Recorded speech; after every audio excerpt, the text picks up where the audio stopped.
Hello everybody. Rohit academy की तरफ से आप सभी लोग को स्वागत है। आज हम पढ़ाई करेंगे स्टैंडर्ड 10 का एनसीईआरटी साइंस बुक का चैप्टर नंबर 6 जो कि लाइफ प्रोसेस है।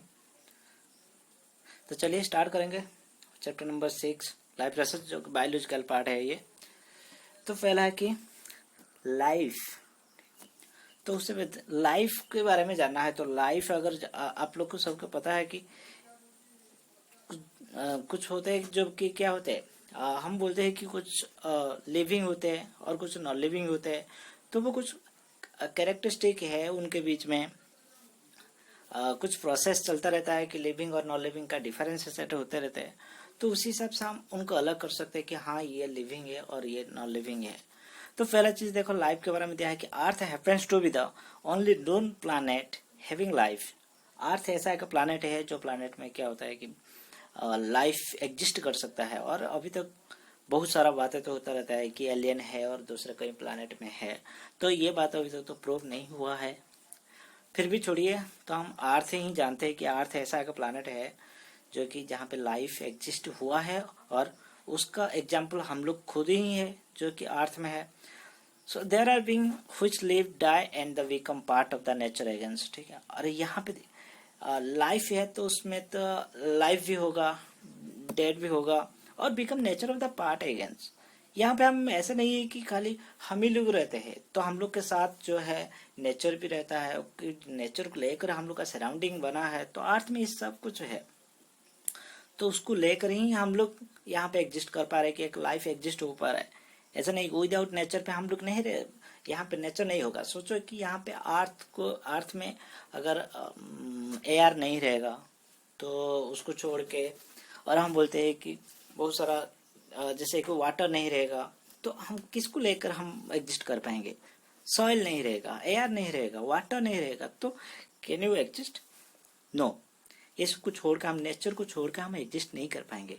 एक लाइफ नेचर को लेकर ही बनता है।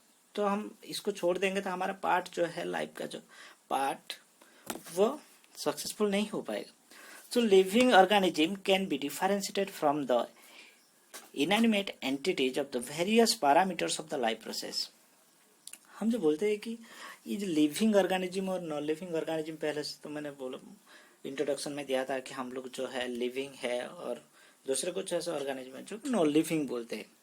ठीक ऐसे उनका कुछ पैरामीटर्स है, उनका कुछ कैरेक्टरिस्टिक है जो कि हम उनको आइडेंटिफाई कर पाएंगे। कुछ चीज लाइफ क्या लिविंग है और कुछ चीज नॉन लिविंग। तो क्या है वो लाइफ प्रोसेस है। अरे जिसके पास जो लाइफ प्रोसेस है वो लिविंग है, जिसके पास वो प्रोसेस नहीं है वो नॉन लिविंग होते। ठीक है, तब तो क्या कहते इसमें देखो, एक बेबी का देखो पिक्चर दिया है और एक फिश का पिक्चर दिया है, उसके एक स्टोन का दिया है और एक कार का दिया है। तो can you find which is the living organism?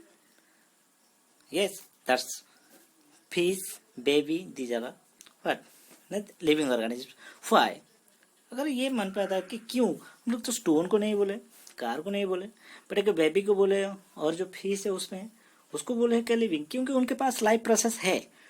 वो क्या क्या लाइफ प्रोसेस है हम तो बाद में डिस्कशन करेंगे कि वो क्या क्या लाइफ प्रोसेस है, जिस जो पैरामीटर्स को हम देख के पता कर सकते हैं कि ये जो स्टोन है और जो कार है वो नॉन लिविंग है। तो हम बेबी को और फिश को हम लिविंग बोल रहे हैं, बट जो नॉन लिविंग में स्टोन और जो कार, इनको हम नॉन लिविंग बोल रहे हैं। तो क्या ना कुछ पैरामीटर्स है, उनके बीच में कुछ डिफरेंसेस है।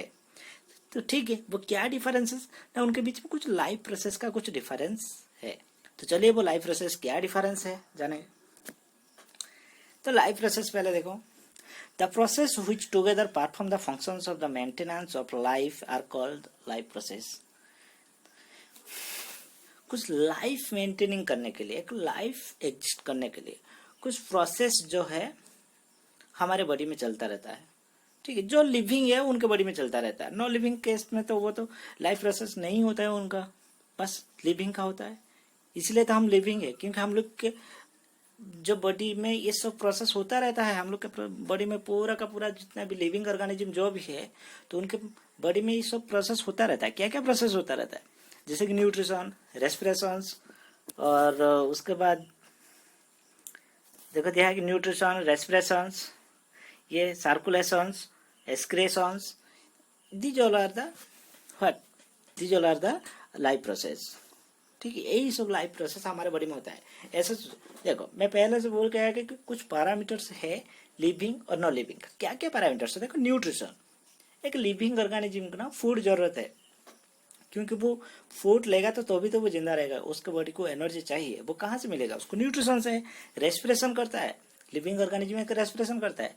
बट हम पहले से बोल के आए कि स्टोन और जो है कार, उनके पास ऐसा कुछ सिस्टम नहीं है कि वो रेस्पिरेशन करे, न्यूट्रिशन करे। ऐसा तो नहीं है कि कार खुद खा लेता है, ऐसा तो नहीं कि रेस्पिरेशन कार करता है, उसके बॉडी में सर्कुलेशन कार क्या ऐसा कुछ होता है? वो ब्लड सर्कुलेशन से नहीं। एक्सक्रेशन, कार कुछ एक्सक्रेशन करता है क्या? ऐसे वो ऐसे कुछ चीज नहीं।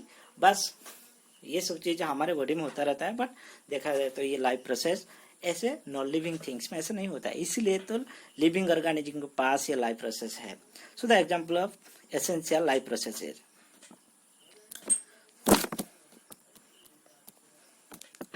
in unicellular organism, all these processes are carried by that single cell। देखा जाए तो दो टाइप का ऑर्गेनिज्म होता है कि सेलुलर, अगर नंबर ऑफ सेल के हिसाब से अगर बोले तो ऑर्गेनिज्म दो टाइप का है। एक है यूनिसेलुलर, दूसरा तो मल्टी सेलुलर। तो यूनिसेलुलर ऑर्गेनिज्म में उसके पास ओनली वन सेल ही रहता है, और वही वन सेल के अंदर ही वो पूरा का पूरा उसका बॉडी में वो जितना भी फंक्शन वैसे होता रहता है। अरे हाँ, ये सब कुछ होता रहता है, उसका न्यूट्रिशन होता है, रेस्पिरेशन होता है, circulation, excretion, all the process, life process, ये प्रोसेस होगा उसके बॉडी में। ठीक है, हो सकता है कि वो यूनिसेलुलर है, बट ये सारा का सारा प्रोसेस होता रहता है। बट देखा जाए तो मल्टी सेलुलर ऑर्गेनिज्म, ठीक है, मल्टी सेलुलर ऑर्गेनिज्म के पास देखो उसका पूरा ना बॉडी ऑर्गेनाइजेशन है, डिफरेंट फंक्शन के लिए टिश्यू सिस्टम बना है, ठीक, ऑर्गन सिस्टम बना है, इसीलिए वो सेपरेट सब फंक्शन करता रहता है। ऐसा तो नहीं है कि जो पार्ट जो न्यूट्रिशन के लिए जो जरूरत है वही वाला दूसरे फंक्शन भी कर लेता है, ऐसे नहीं। ठीक, तो कुछ इनका ना बॉडी ऑर्गेनाइजेशन हो गया, तो इसीलिए उनका टिश्यू सिस्टम हो गया और सेपरेट टिश्यू सिस्टम हुआ है जो कि सेपरेट फंक्शन करते थे। लाइफ अगर देखा जाए तो मल्टी सेलुलर ऑर्गेनिज्म का, अगर यूनिसेलुलर तो ओनली एक ही सेल में सब कुछ हो जाता है, जितना भी लाइफ प्रोसेस। देखो इसमें दिया है कि बच्चा, देखो ये जो है लिविंग थिंग्स का देखो कुछ पैरामीटर्स है कि जैसे कि लिविंग थिंग्स ग्रो करते हैं, देखो, और मूवमेंट करते हैं, जैसे कि वो बच्चा एक मूव कर रहा है तो ये एक लिविंग का होता है। बट हाँ, कभी कभी हमारे मन पे आ जाता है अरे साइकिल भी चलता रहता है, गाड़ी भी चलता रहता है, और कार भी चलता रहता है, बट ऐसा नहीं है कि वो मूव कर रहा है तो अपने से आप मूव कर रहा है, उसको कोई ना कोई ड्राइव कर रहा है तभी वो मूव कर रहा है। ठीक है, ऐसा नहीं, क्यों हम कभी ये नहीं मतलब वो बोलना चाहिए कि सर कार तो मूव करता रहता है और कार भी हो जाएगा तो लिविंग, ऐसा नहीं होना चाहिए। ठीक है, और कभी कभी ये बोल देते कि सर हम कहीं पे कुछ चीज के अंदर सब कुछ रख देते, कुछ चीज बहुत ऊंचा हो जाता है तो वो भी तो ग्रो करता है, ये भी नहीं। ठीक है, नॉन लिविंग थिंग्स जो होता है ना, तो वो ओनली वो उसका मास बढ़ जाता है, वो ग्रो नहीं होता है। जैसे देखो एक बच्चा, छोटा बच्चा देखो ग्रो कर रहा है तो एक बड़ा उस स्टेज बाय स्टेज जो कि क्या हो रहा है कि बड़ा आदमी बन रहे, तो ऐसा नहीं है कि वो जो कोई भी चीज को तुम सब कुछ कहाँ पे कुछ चीज रखे हो तो उसने बहुत ऊंचा कर लिया और बोल दिया कि सर ये तो सर ग्रो कर गया ना, तो ऐसा नहीं। सपोज कहीं पे अगर माउंटेन बना है, बोलो कि सर ये तो माउंटेन हर साल सपोज कहाँ पे ना कुछ पत्थर इकट्ठा होकर और क्या होता है बहुत बड़ा बन जाता है, और हो सकता है कि बहुत ऊंचा होगा, मतलब जो हो गया हाई हो गया। तो बट ऐसा नहीं कि हम बोलेंगे कि सर वो ग्रो कर गया, और ग्रो कर गया तो मीन्स वो क्या हो जाएगा, लिविंग हो जाएगा, नहीं, वो ग्रो नहीं, उसका मास एडेड हुआ है और कुछ भी नहीं। तो अभी देखो ये कुछ लाइफ प्रोसेस तो मूवमेंट होना चाहिए, ग्रोथ होना चाहिए, जर्मिनेशन होना चाहिए, ये सब देखो प्लांट का एक दिया ग्रोथ हुआ, तो ये सब लाइफ प्रोसेस का एक एक पार्ट है। देन हम तो पहले तो बोल के आगे कि लाइफ प्रोसेस और लिविंग ऑर्गेनिज्म के पास ये, जिसके पास ये प्रोसेस होगा वो लाइफ प्रोसेस में भी, ये देखो ये लिविंग और नॉन लिविंग को यही प्रोसेस ही हमको आइडेंटिफाई कर दिया कि हम लोग लिविंग है और दूसरी चीज जो नॉन लिविंग है। हमारे पास न्यूट्रिशन है, मेटाबॉलिज्म होता रहता है, रिप्रोडक्शन होता है, एक्सक्रेशन होता है, रेस्पिरेशन होता है, ट्रांसपोर्टेशन होता है, अरे ये सब लाइफ प्रोसेस है, ये सब होता रहता है हमारे बॉडी में। बट ऐसा नहीं है कि नॉन लिविंग थिंग्स के पास ये सब चीज ऐसा नहीं होता है। ठीक, ऐसे जो न्यूट्रिशन है ऐसा तो नहीं कि कोई भी खा लेता है, नॉन लिविंग थिंग्स कुछ भी दे दो वो जो पत्थर वो खा लेगा, ऐसे नहीं। ठीक है, रेस्पिरेशन नहीं, एक्सक्रेशन नहीं, इसे कुछ चीज उनके पास नहीं होता है। तो इसीलिए हम लोग लाइफ प्रोसेस में है तो हम लोग लिविंग है, और दूसरे जिसके पास ये सब नहीं है वो नॉन लिविंग है। जैसे कि स्टोन है, कार है, जो कि ऑलरेडी बता के आ गया। Nutrition, the process of acquiring the food that is needed for the nourishment and sustenance of the organism is called nutrition। यह है कि एक ऑर्गेनिज्म को सस्टेंस रहना है, ये इम्पोर्टेंट वर्ड है। देखो, ये sustenance of organism is called nutritions. किसी एक को जिंदा रहना है, ठीक है, जिंदा रहेगा या उसका बॉडी को कुछ फंक्शन कराना है, तो वो करेगा कैसे, उसका बॉडी कैसे एग्जिस्ट करेगा, उसका बॉडी कैसे एग्जिस्ट करेगा, तो उसको तो न्यूट्रिशन चाहिए ना, नरिशमेंट चाहिए। अगर मैं सोचो मैं खाऊंगा नहीं, 4-5 दिन खाऊंगा नहीं या उससे कुछ दिन ज़्यादा नहीं खाऊंगा, तो क्या हो जाएगा, मेरा बॉडी वीक हो जाएगा और उससे मेरा एनर्जी नहीं मिलेगा, और फाइनली जो भूखे रहता है उसका डेथ भी हो जाता है। क्यों? क्योंकि उसको सस्टेंस करने के लिए कुछ ना कुछ नरिशमेंट बॉडी को चाहिए, सेल को चाहिए। हमारा बॉडी जो है ना सेल में बना है, तो सेल को चाहिए ना कुछ एनर्जी, उसको चाहिए वो काम करने के लिए। तो वो एनर्जी नहीं मिलेगा, तो वो एनर्जी मिलेगा कैसे? न्यूट्रिशन से। और न्यूट्रिशन, हम खाना नहीं खाएंगे और बोलेंगे कि मेरा एनर्जी मतलब जो है एनर्जी कहाँ गया, तो खाना नहीं दिया। अगर वो सेल को अगर खाना नहीं मिला तो ऑब्वियसली हम वीक हो जाएंगे। सो देखो, there are the two main modes of nutrition, autotroph और हेटरोट्रॉप। ठीक, दो टाइप का न्यूट्रिशन अगर देखा जाए तो ऑटोट्रॉप है। ऑटो मीन्स तो ये तो जानते हो कि ऑटो मीन्स जो है सेल्फ, ठीक, तो जो खुद का खाना खुद बना सकते हैं, दूसरे के ऊपर डिपेंड नहीं होते, वो ऑटोट्रॉप होते हैं। और हेटरोट्रॉप तो है, हेटरोट्रॉप जो क्या होता है, दूसरे के ऊपर डिपेंड करते रहता है, ठीक, डायरेक्टली और इनडायरेक्टली हेटरोट्रॉप जो है वो दूसरे के ऊपर डिपेंड करते रहते हैं, वो हो जाते हैं। दो टाइप का न्यूट्रिशन, ऑटोट्रॉप एंड हेटरोट्रॉप। तो heterotrophic nutrition has subtype है, जो होलोजोइक, सैप्रोफाइटिक एंड पैरासाइटिक। देखो उसके बाद देखो हेटरोट्रॉपिक न्यूट्रिशन का देखो फिर से देखो 3 टाइप का हो गया, सैप्रोफाइटिक, पैरासाइटिक एंड होलोजोइक। देखो न्यूट्रिशन पहला है कि ऑटोट्रॉपिक, हेटरोट्रॉप। ऑटोट्रॉप जो है प्लांट्स है, एल्जी दिया है, कुछ एल्जी के पास है, ग्रीन एल्जी, उनके पास भी क्लोरोफिल है जो कि वो फोटोसिंथेसिस कर सकते हैं। और ऑटोट्रॉप में तो ग्रीन प्लांट्स है जो कि फोटोसिंथेसिस कर सकता है और उससे वो फूड बना सकता है, बट हमारे पास ऐसा कुछ सिस्टम नहीं है। और हेटरोट्रॉप जो है सैप्रोफाइटिक एक टाइप का हेटरोट्रॉप है, जो फंगस, ईस्ट, ये जो क्या होते हैं डेड एंड डिकेइंग जो मैटर के ऊपर रहकर ग्रो करते हैं। और पैरासाइटिक जो है वो दूसरे के ऊपर ग्रो करता है, दूसरे जो एक हॉस्ट के ऊपर, जिसके वो कोई भी एक लिविंग बॉडी के ऊपर ग्रो करता है और उससे कुछ न्यूट्रिशन लेकर वो जिंदा रहता है। होलोजिक जो डायरेक्टली फूड क्या करते हैं, डायरेक्टली सॉलिड फूड को जो इंटेक करते हैं उनको बोलते हैं होलोजोइक। ठीक, फिर से ऑटोट्रॉप जो है वो 2 टाइप का फिर फर्दर टाइम में डिवाइड किया गया। चलो देखते हैं। हाँ, ये विधिया है, देखो ये ऑटोट्रॉप जो है जो खुद का खाना खुद तो बना सकते हैं, और उसका एग्जाम्पल तो हम बोल चुके हैं कि ये ग्रीन प्लांट्स होंगे और जिसके पास जो फोटोसिंथेसिस कर सकते हैं, ब्लू ग्रीन एल्जी, ये इसका एग्जाम्पल हो सकते हैं। और देखो इसमें 2 टाइप का ऑटोट्रॉप है, एक फोटो ऑटोट्रॉप है और केमो ऑटोट्रॉप।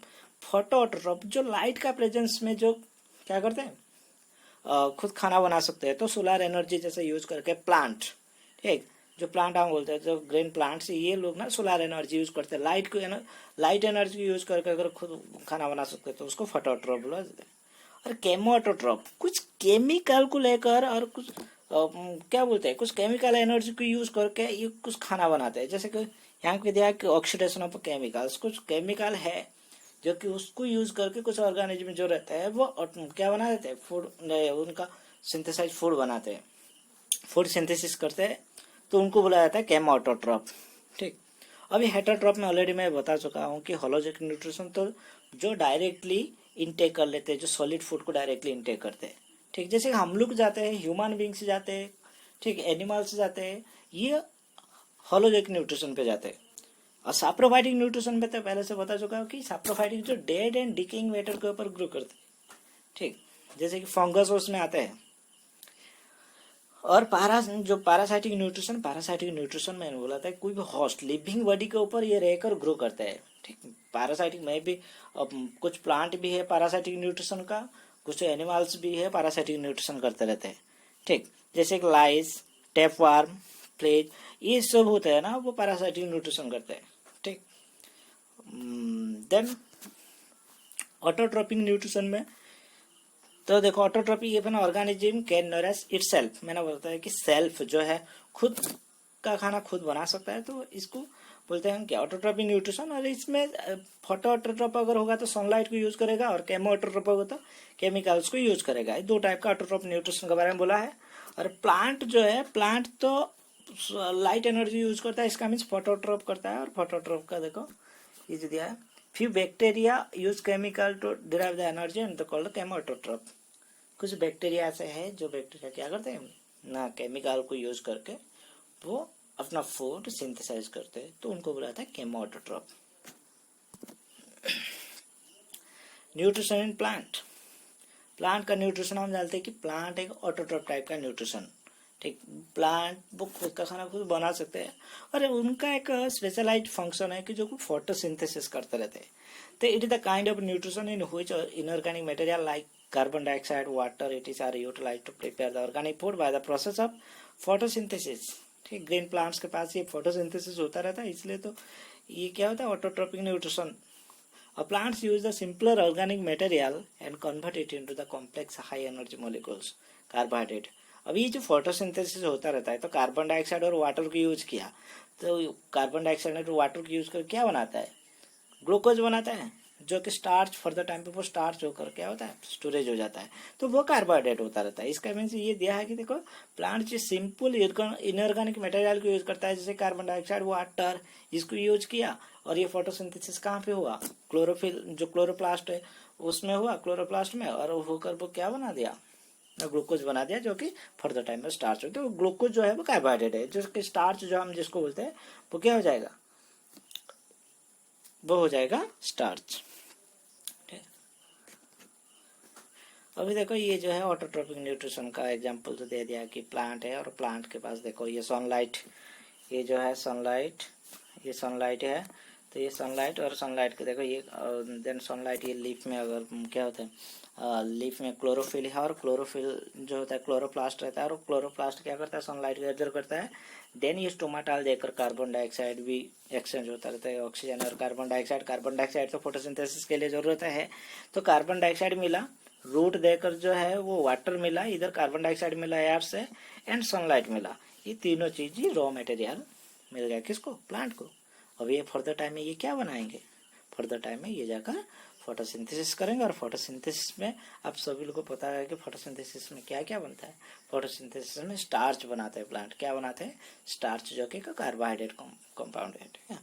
बस इतना ही, थैंक यू फॉर वॉचिंग।